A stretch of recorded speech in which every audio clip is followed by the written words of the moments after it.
అందరికీ హాయ్ అండి.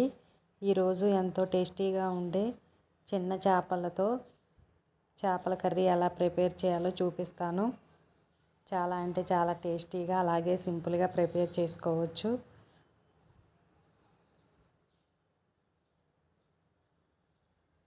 ఇవి చెరువు చేపలు కాదండి, నదివన్నమాట. ఇలా చిన్న చిన్న చేపలు పులుసు పెట్టుకుంటే చాలా బాగుండిద్ది. అలాగే సింపుల్గా కూడా ఉడికిపోతాయి బాగా. ముందుగా 1 స్పూన్ అల్లం వెల్లుల్లి పేస్టు ఇలా ఫ్రెష్గా దంచి పక్కన పెట్టుకుందాము. అలాగే 40 గ్రాముల వరకు చింతపండు కూడా నానబెట్టుకోవాలి. నేను తీసుకున్న చేపలు మొత్తం క్లీన్ చేస్తే 400 గ్రామ్స్ ఉన్నాయండి.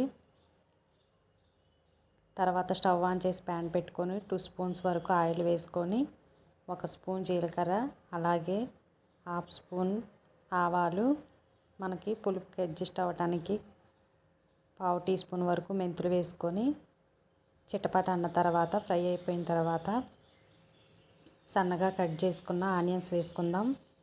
నేనైతే 2 ఆనియన్స్ కట్ చేశానండి.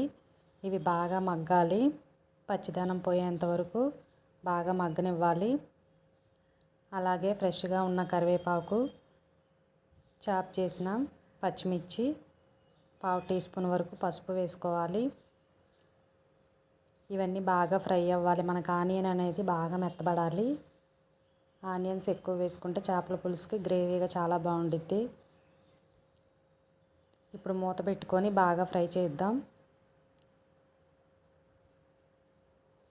ఇలా కంటిన్యూగా కలుపుకుంటూ లో ఫ్లేమ్లో మూత పెట్టేసుకొని బాగా మగ్గనివ్వాలి.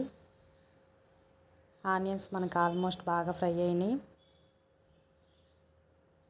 ఇలా ఆనియన్స్ మెత్తబడిన తర్వాత బాగా పండిన టమాటాలు 2 పేస్ట్ చేసుకొని వేసుకోవాలండి. ఈ టమాటా ఇలా వేస్తే టేస్ట్ అనేది చాలా బాగుండిద్ది. ఈ టమాటా అనేది మూత పెట్టేసుకుంటే త్వరగా ఫ్రై అయిపోయిద్ది. మనకి ఇలా ఆయిల్ సపరేట్ అయితే టమాటా ఆనియన్ మొత్తం మగ్గినట్టు. ఇప్పుడు 2 స్పూన్స్ వరకు కారం వేసుకోవాలి. మనకి ఈ చేపల పులుసుకి కారం, సాల్ట్, చింతపండు అనేది కొంచెం ఎక్కువ పడుతుంది. అలాగే అల్లం వెల్లుల్లి పేస్ట్ కూడా వేసుకుందాం. చేపల పులుసుకి చింతపండు, ఉప్పు, కారం కరెక్ట్గా వేసుకుంటే నీసు వాసన రాకుండా చాలా బాగుండిద్ది. సాల్ట్, కారం తక్కువైతే అంతగా రుచిగా అనిపించదు. అల్లం వెల్లుల్లి పేస్టు ఫ్రై అయిపోయిన తర్వాత 1 టీ స్పూన్ గరం మసాలా, అలాగే ధనియాల పౌడర్ కూడా వేసుకుందాం. ఇది కూడా కొంచెం ఫ్రై అయిన తర్వాత 40 గ్రాముల వరకు చింతపండు నానబెట్టా కదా, అది వేసుకొని అలాగే 1 గ్లాస్ వరకు వాటర్ వేసుకుందాం. ఒకసారి చెక్ చేసుకొని సాల్ట్ అనేది సరిపోతే వేసుకోవాలి.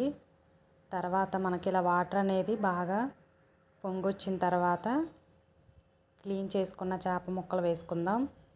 ఈ చేప ముక్కలు అనేది సాల్ట్, పసుపు, నిమ్మరసం వేసుకొని బాగా కడుక్కొని పక్కన పెట్టుకోవాలి. ఇలా చేప ముక్కలన్నీ వేసేసుకొని హై ఫ్లేమ్లో బాగా ఉడికించాలి. ఒక్కసారి ఇలా కలిపేస్తే ఈవెన్గా కుక్ అవుతుంది ఫిష్. ఎక్కువ మాత్రం కలపమాకండి.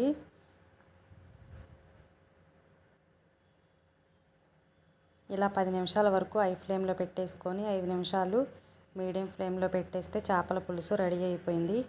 ఈ చేపల పులుసు వేడివేడిగా కాకుండా 4-5 గంటలు పక్కన పెట్టి తర్వాత తింటే చాలా బాగుండిద్ది. ముక్కకు ఉప్పు, కారం పట్టుతుంది. ఈ వీడియో నచ్చితే లైక్ చేయండి.